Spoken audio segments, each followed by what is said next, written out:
Hi guys. Before I get started on today's tips for us, I just wanted to show you around the area where I grew up. I did move away to Chicago for about 23 years, but I'm back here in this area now, and I just wanted to show you. And then after that, we'll get into tips for us. Hi guys, this is Donna, and I'm just recording a road trip that we're making to Missouri from Kansas for cigarettes. This is Johnson County, Kansas that we're in right now, and then people move back and forth between Kansas and Missouri quite a lot. So here's Kansas for now.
guys, so we're almost back home.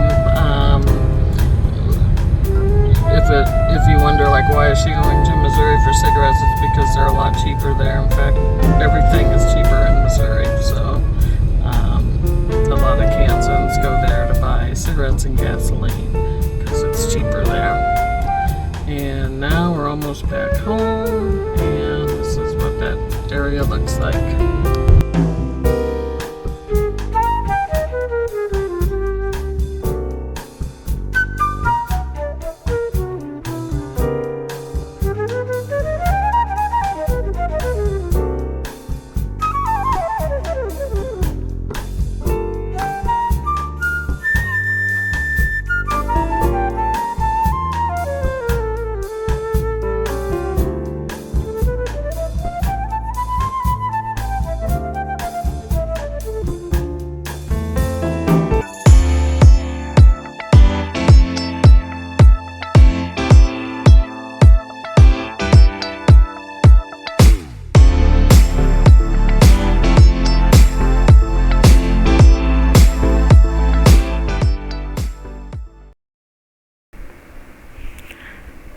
I've come to accept my ability to shock white people. With close white friends and even acquaintances, I don't dodge the subject of race. I don't feel the need to lie or sugarcoat or ignore it, even after seeing countless eyes and mouths gape open. They'll get over it, because if they're going to be my friend, they're going to hear me share my opinions and experiences about a wide variety of subjects.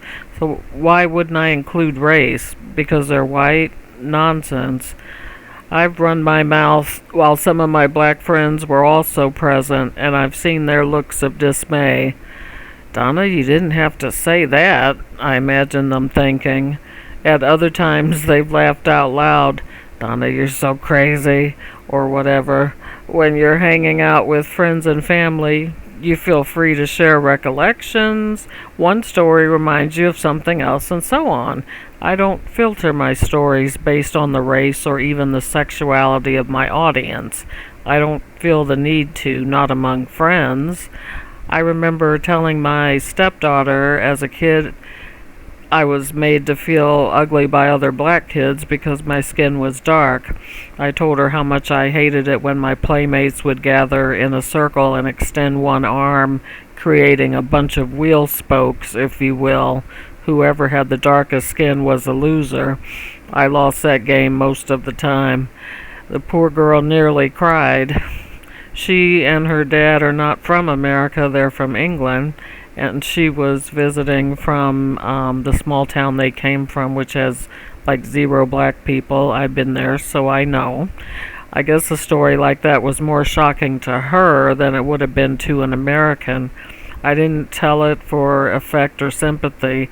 I was just driving her around town one day, running my mouth like you do with family. Naturally, I've told my husband stories. If ever I describe some run-of-the-mill incident that was obviously racist, he swells up with disgust. You need to be on the phone to their boss in the morning. Report them, I would. I wouldn't stand for it, Donna. Now, I don't mind reporting people for extreme behavior. I'll dash off a complaint email and copy 10 interested parties in a heartbeat. But an experience that would be intolerable to a white person is often just one more notch in the post for a black person, something that causes you to shake your head, roll your eyes, and move on. It always amuses me, though, the white indignation on my behalf over things I consider petty. I kind of shrug and say, well, I guess you're a lot more used to justice and fairness than I am. I don't say it with resentment, strictly amusement. They're still pulling the knots from their panties long after I moved on. I believe such honesty is helpful on several levels. Obviously, it demonstrates the ease with which we can judge people for reasons that have nothing to do with race, but by their behavior. It stimulates dialogue and introspection in a way that's non-confrontational. It opens the eyes of our white friends and broadens their compassion, and it lets us vent to our friends without restraint. I don't know why this doesn't happen more often, but it should. It really has to. Black people with non-black friends should be honest with them. When experiences about racism are shared casually in the way you discuss your job or your spouse or your kids, it bridges gaps and helps us to feel more like the human family we are. Of course, I would never say something like, "Guess what this stupid white woman said to me today?" I would leave race out of it and let my friend ask me what the race was of the idiot. I'm not trying to hurt anyone, and we certainly would be hurt if a white friend complained to us about a stupid black man, for example. Typically, the problem comes in getting our white friends to listen without rushing to the defense of the racist or trying to assure us that the person must have meant something else or they were just having a bad day. When this happens, we need to give a gentle reminder that we've lived with this. We're experts, and if we're liberal enough to have white friends, we're not the kind of people who search for racism. Hopefully they'll understand that, unlike some, we don't live in self-erected prisons based on race. We're willing to reach out and bridge gaps. If necessary, tell them they don't need to feel guilty or embarrassed or defensive. They wouldn't feel that way if you were complaining about your mother-in-law. Eventually they'll learn and let you rant about the racist at the grocery store. They won't expect you to turn on them in a fit of rage. They'll survive it and get used to it and be a better person and a better friend for it. This I know from experience. It'll take honesty at the grassroots level of friendship between blacks and whites to have any impact on the mess our thoughts have created. That kind of honesty creates better thoughts, more compassionate and understanding thoughts. It promotes empathy, and enlightened attitudes will permeate the collective consciousness. Limiting beliefs are always stronger than circumstances. Always. And that is what I ask you to do in your life with your friendships and love affairs. Be a model of what is good and healthy. Give a damn about other cultures. Taste their food. Dance to their music. Give in to their exoticness. Love their children. Talk to them and listen. Our only limit is the height of our expectations. Thank you for visiting my channel. I hope my ideas resonate with you. If so, please like and subscribe. It's free to do so. Thanks again and enjoy your day.